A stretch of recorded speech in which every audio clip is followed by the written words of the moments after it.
In the previous videos I showed you how I take 3 different images and how I am going to use the camera raw workflow to make them match, similar to what we might get from Gucci ads.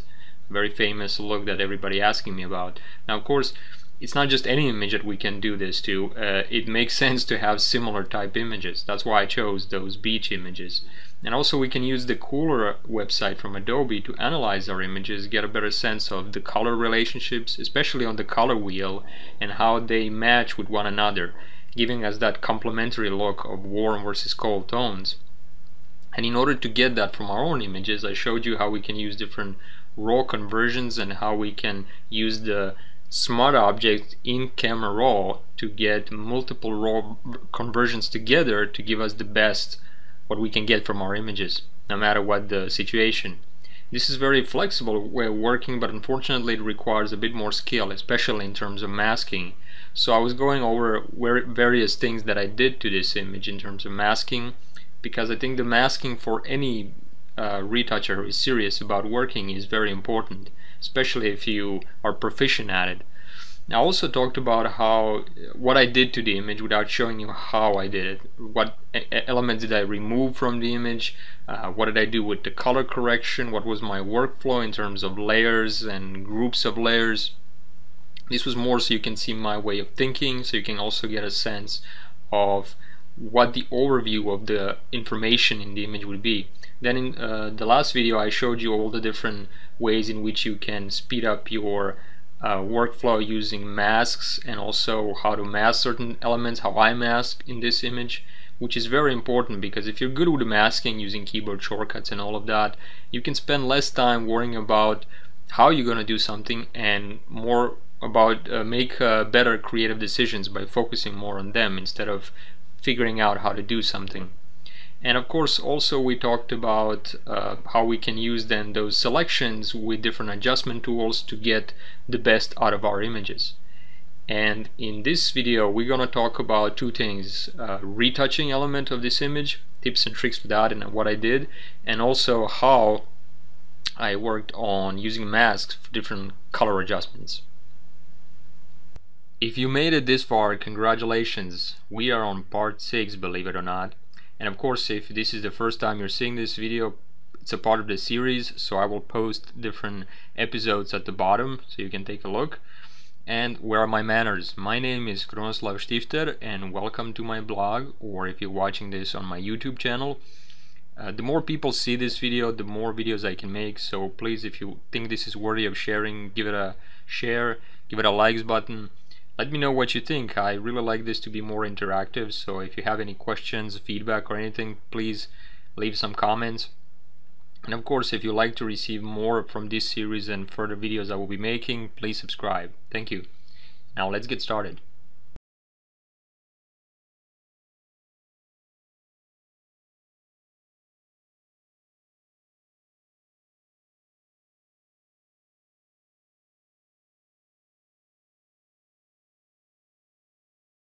Part of your job as a professional retoucher will be the adaptability factor, the flexibility factor, the ability to adapt your workflow to the ever-changing demands coming from the client. And the quicker you can make changes with less work as possible, the more valuable you will be to your clients. So in order, and of course not only that, but it will also save yourself a lot of headaches. It is almost unavoidable that some changes on projects will happen, whether they're small or big, and sometimes there will be multiple changes, and in certain situations there will be almost complete changes in the file. I mean, like 180. So in order to get that demand, to meet that demand, we should consider having a workflow that is flexible, and that's what I want to talk about. But to illustrate how important this might be and in what situations, let me briefly talk about 3 potential scenarios when retouching images, such as this one. This is mainly focused on fashion, beauty, and that kind of industry. However, a lot of these things could happen in other industries. But imagine, for example, that you are a relatively inexperienced retoucher and you're doing some testing for some photographers or TFP work, trade for portfolio, And basically what you're trying to do is, you're relatively inexperienced as a retoucher, but you're trying to get some chance to retouch images. This is the first time you're working with that client, and they give you instructions. You may not follow ideally the instructions, not because you don't want to, but because you don't have your experience yet, or you have made some changes that they wanted originally, but then they saw how you made them and they changed their mind, right? So that's one scenario where you might have some changes. Another very popular scenario is that, let's say this is an editorial, and depending on the situation, it could be that you're working for some client which will then later submit the files to the magazine, in which case there isn't that much pressure on the deadline typically. But there are also situations where you might work for a magazine or somebody and they need to be published. You need to retouch like 10 images and they need to be published in 5 days or something like that, and in those cases you have to do really quick work. There isn't a lot of time for many changes and you will have a lot of creative freedom typically. But then there is the one that pays the most, but it's too many changes. I mean, depending on how you like to work, but there's so many changes typically and very little control on your end. And imagine this for a moment, that this is actually a Gucci campaign, right? Like we talked about. So imagine that this is actually the job you're working on. Well, it is very possible that the Gucci, the client, might hire some advertising agency and then tell them, make this campaign work for us, and then the agency might have some in-house people, or they might go and hire some models from the agency. From another agency, they might go and find the location, the stylist, and they may hire the freelance photographer, and of course they also might hire a freelance retoucher, or they might hire you as a photographer who's also a retoucher, or you as a photographer who hires somebody. There are many different potential situations, but the point is that there's too many usually cooks in the kitchen, too many people trying to make creative decisions, and you are at the bottom end of that hierarchical chain. So what ends up happening is that whatever the original brief or idea about what to do with an image is, typically will change drastically by the end. And maybe you have several weeks, a month, whatever the change, you're gonna have to be able to adapt to all of that. And sometimes it's changing, like you would retouch an image and change and go for another image, or change, we like this bag but we want to have something else here, or we don't like we like this image but we don't like his head from this image, give us another head from a similar shot, or we like this screen here but we more like it blue, or sometimes remove these lines. It could be so many different things, and you need to be adaptable. And that's why splitting your workflow into retouching and color correction will help you be more flexible. So let's take a look at how we can do that. Now, whether or not you're working on something that doesn't require a lot of changes, or a workflow that requires a lot of changes, I think practicing in this way and developing this type of a workflow will prepare you for other type jobs as well. And I have to admit, I'm not always following my own advice. Sometimes I will have just one layer after another, not really worrying about the structure, just trying to make the image as best as possible. But every once in a while we see the flaws in that, and then we realize, oh, I should better get back to some structure to my workflow. So learn from my mistakes, and let's take a look of how we can divide our workflow and make it a bit more efficient, more flexible. The definition of workflow is essentially what comes before what techniques are applied before what other techniques, and sometimes this is very important, the order of things. Sometimes it's not as important, we have much more creative freedom. And in terms of raw editing, that really doesn't matter all that much. So for example, if I open up one of my smart objects here and go to camera raw, I can move these sliders now around anywhere I want, and it really won't matter. It's a matter of creative decision making, but technically speaking, it really doesn't matter what comes first. This is all metadata parametric type editing. The only time it does matter in this particular case, when we're working with camera raw, is if I go to camera calibration tab and I change camera profile into something else. What this will do is will leave all the sliders intact, but it will change the rendering. That means that if I change that, naturally I have to worry about when in the workflow do I change this. Usually at the beginning would be a good idea. However, after that, all of these letters really doesn't matter what I do first.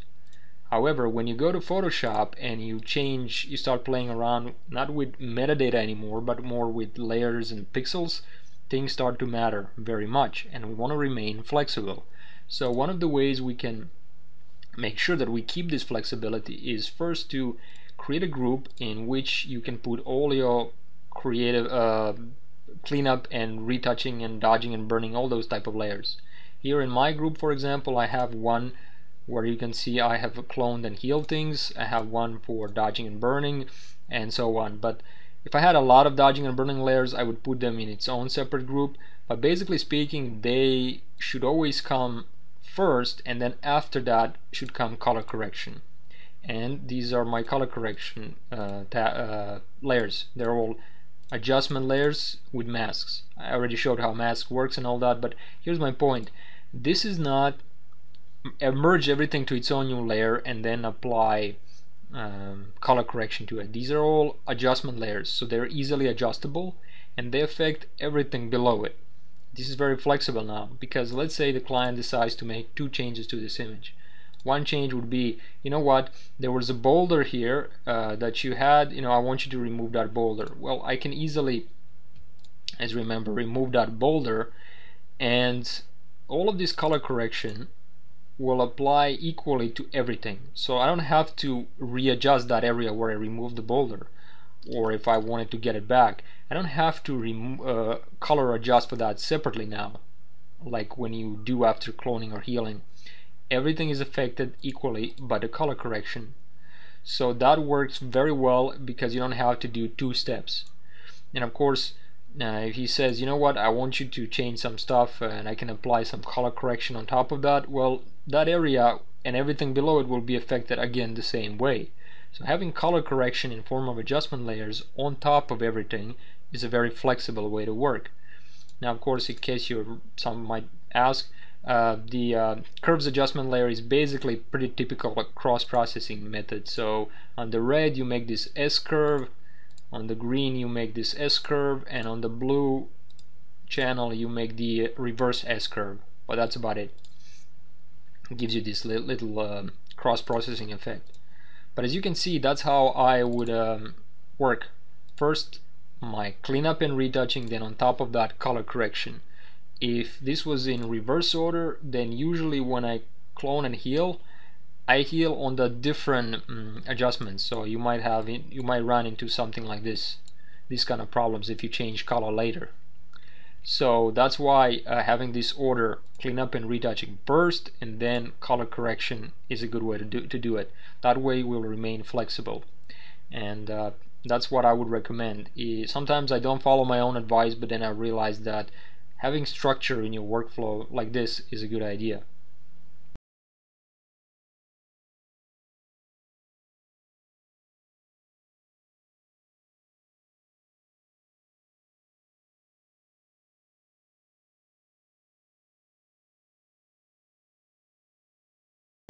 So how can you work on an image and remove different things within the image, extend them, clone them, make them appear differently? Well, it's not just one tool, it's a combination of tools and methods, and there are some tips and tricks on how to blend them all together. It's something I wanted to talk about, because seeing me do things on this image is something I showed why I did and where I did it, but this is the image that's going to be different than the image you're going to be working on. So I think it will be more useful for me to show you not how I've done it, but what methods can you use to apply to virtually any image.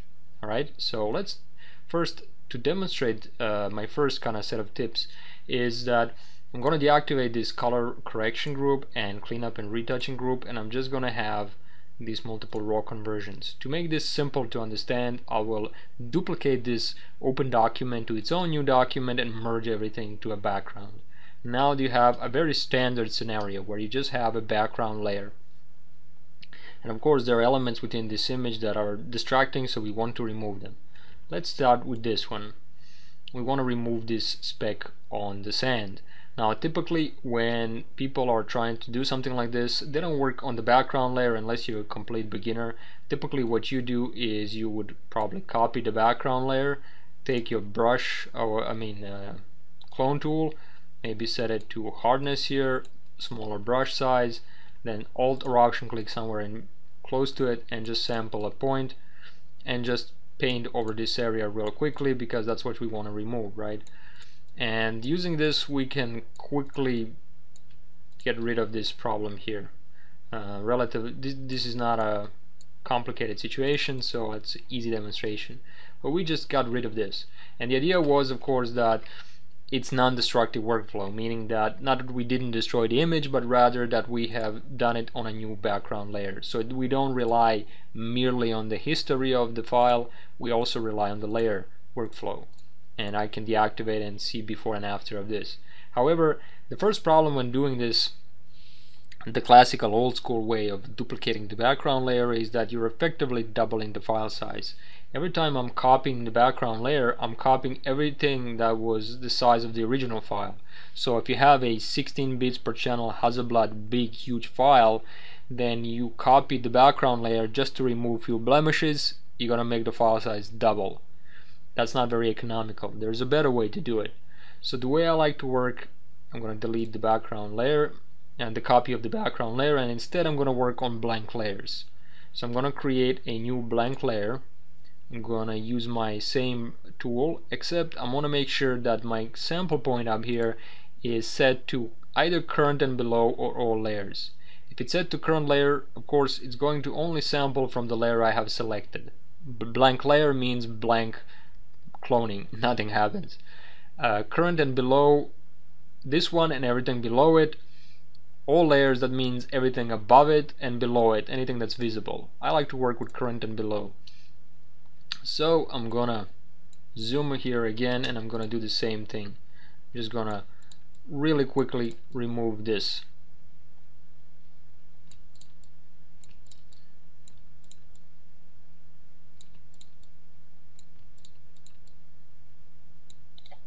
Maybe change the hardness if I need to, and that's about it.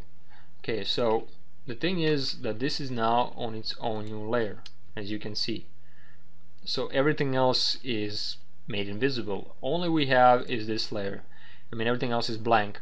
That means that when we have just this one empty layer with something cloned on it, that means that the file size hasn't been doubled. It has increased by however many pixels we have here in this area.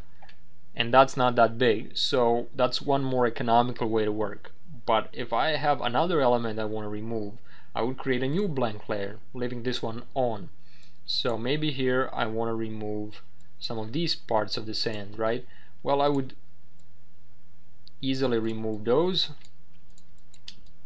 using the same kind of method, and maybe make it a bit harder, less hard here to follow this shadow.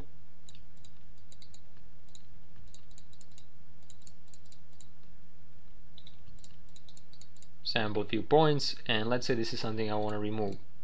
Now, okay, here's another element, like so, and we have removed that. Now if I Alt or Option click on the eyeball icon, I can see that everything we just cloned is on its own new layer, everything else is blank. So we have two blank layers, right? And we have just cloned something on them. Now this one thing that it does allow me to do is now change the opacity individually on each of these. So I can easily change the opacity of one without affecting the other one. So if I went too far with cloning or healing or something, I can easily lower that down. I can even press Control L or Command L here and change just that one area, which is something I couldn't do if I'm cloning only on the background layer. So as you can imagine, this gives me quite a bit of flexibility. But once I would create enough of these different blank layers, I would simply shift select all of them and merge them to its own layer. And I merge them by pressing the Control or Command E. And once I've merged them, I can also group them if I had many of these. Remember, here in our original image, I had my cleanup layer and if I show you how it looks, it has many of those blank layers, which I then merge to its own layer. And of course I put them in cleanup and retouching loop. In fact, let's copy this name, and here of course if I would do the same thing, I would Alt or Option drag it to the new group layer icon, so I can also get this dialog box and paste the name, and that's it. So that's how I would work on this image one by one. Now we also have some dodging and burning and other layers here, but let me show you, before I go into that, let me show you something else regarding cleaning and healing, cloning and healing. Now something that's going to look different. So for example, let's say I want to remove this, right? It's a bit distracting, so how would I do that? Well, typically there are two tools that work very well together. They're like brother and sister, and one always comes before the other. Clone tool, clone stamp tool, and healing brush tool. Those two tools work superbly together. The only difference is that clone tool almost always comes first, because the difference is when I'm using clone tool, I'm directly cloning whatever I want to clone. Again, a new blank layer. When I'm cloning, I'm just cloning pixels, that's it. Whatever it is from a sample point will be the same on the destination point. So if I click on this area and I go over this spec, sample another point and another point, oops, sample another point with a smaller brush,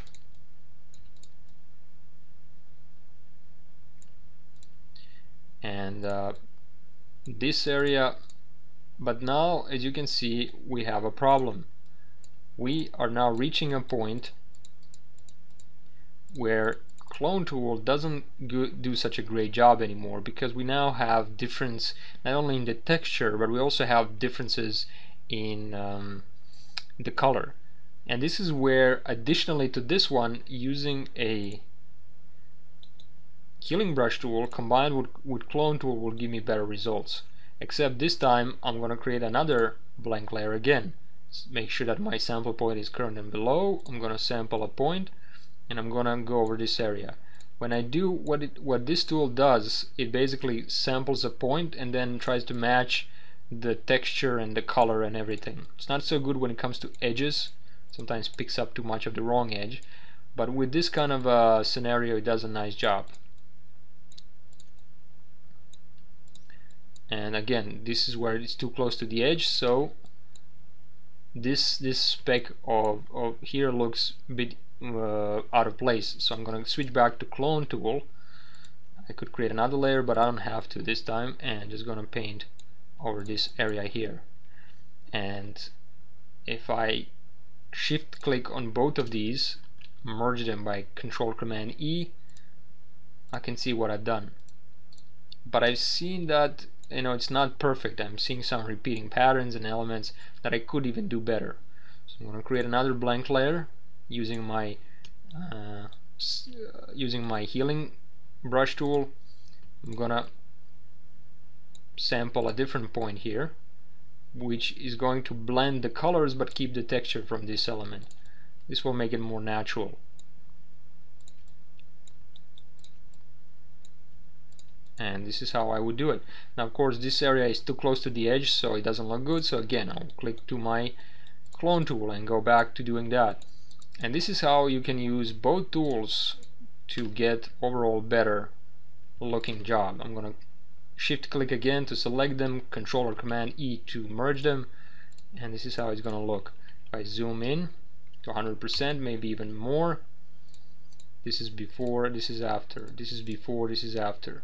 If this is not enough, I mean, if I were to see some repeating patterns like I do see here, I can always grab my tool again and just drag them over certain areas. And since this is on its own new layer, if I had a bit of a soft texture and I wanted to make it, you know, sharper, I could even do that because it's on its new layer, right? So I can go to Filter, Sharpen, Unsharp Mask, and add a bit of sharpness to just that element. That will give me a little bit better texture. So as you can see, by using those two tools and a blank layer combination, you can have quite a bit of flexibility. But again, I see that I've done some damage here, so let's fix that. It's easy. I'm going to create another blank layer, grab my clone tool, maybe make it a bit more harder, smaller brush, and just sample this area, make it like so, then grab my healing brush, sample a point from here and drag it closer to the edge to blend that. And here we go. Now the reason I did this on a new layer unlike this one is because I can easily see before and after of just that element, right? It's not like doing everything on a background copy. Then I would have to use my history panel, but this way it's layers work, and as you can see it's really nice. If this is too much, again, just this area, I can reduce the opacity to blend it nicely like so. So this is before and this is after. And then if that is not enough, I have my unsharp mask which I can apply to get that more texture. In this case I don't need it. Again, shift select all of them, control or command E to merge them, and boom, we have just this one element. Now I'm gonna show before and after of the entire cleanup group. So now I've reduced more than one element. If this is something I'm satisfied, again I would merge them to its own layer.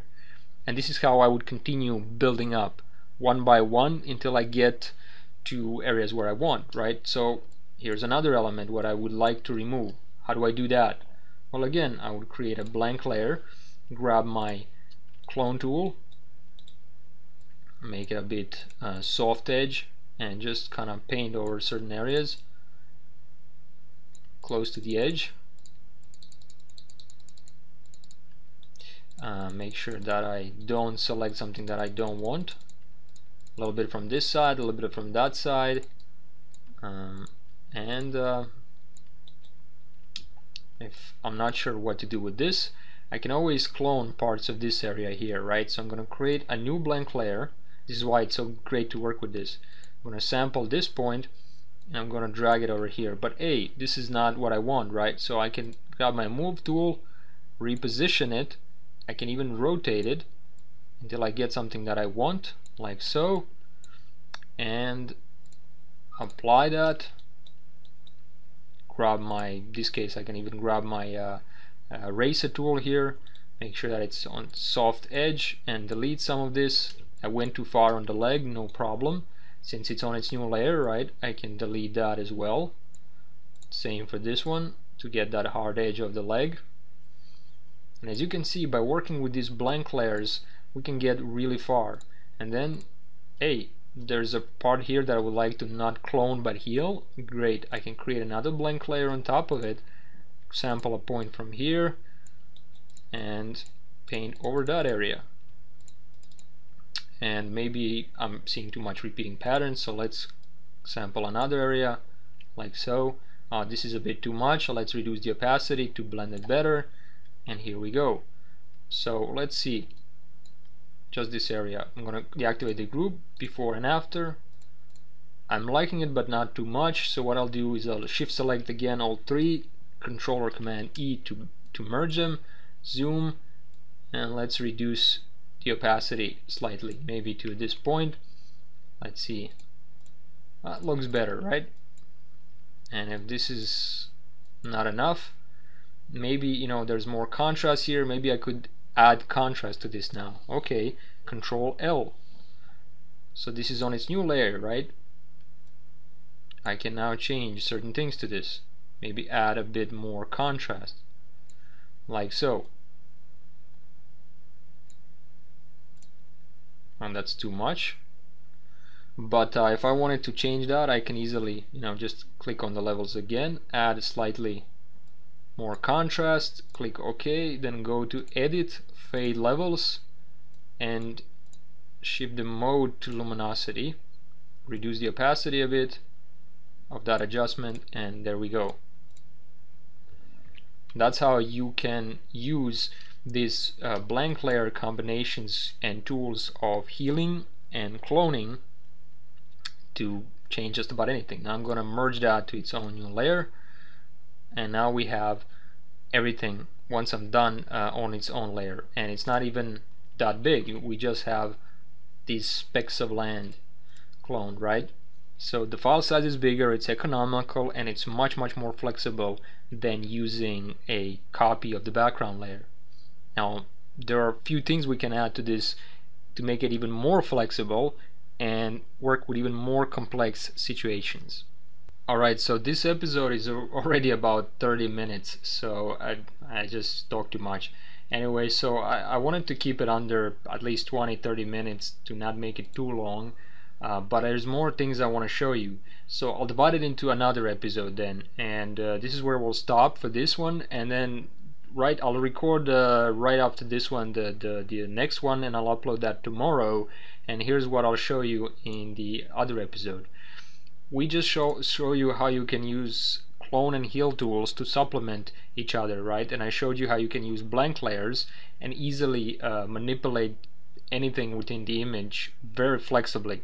And while you're working especially, so you can reduce opacity, apply adjustment layers to those small blank layer things that you just cloned or healed. So it's very flexible. But on top of that, you can also add two other things I use all the time, and that is dodging and burning and color layers. And those two things combined with blank layers and cloning and healing and all of that really allow you to change anything within the image any way you want.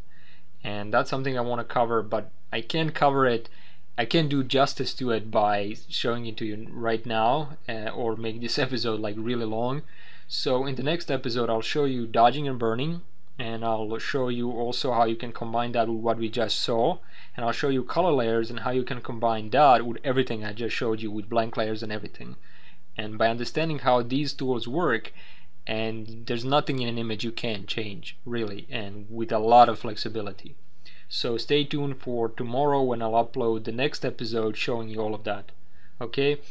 Otherwise I would like to show you everything in this one, but it's just going to be too long. Thank you for watching, and if you see any videos that you like on my channel, please give me a thumbs up, click the like button, share it if you like with your friends, spread the word, leave a comment, give me some feedback so I can make better videos. And if you like to receive more videos that I upload and get a up-to-date state on my channel and the tutorials I make, please click on the subscribe button. And here's a really interesting thing I would also recommend. You see this little icon here, this little wheel? If you click on it, there's an option called send me updates, and you click just save. That way you will get updates to your directly to your inbox in your email, not just on the channel update, and you will never miss a video. Thank you for watching, and see you in the next one.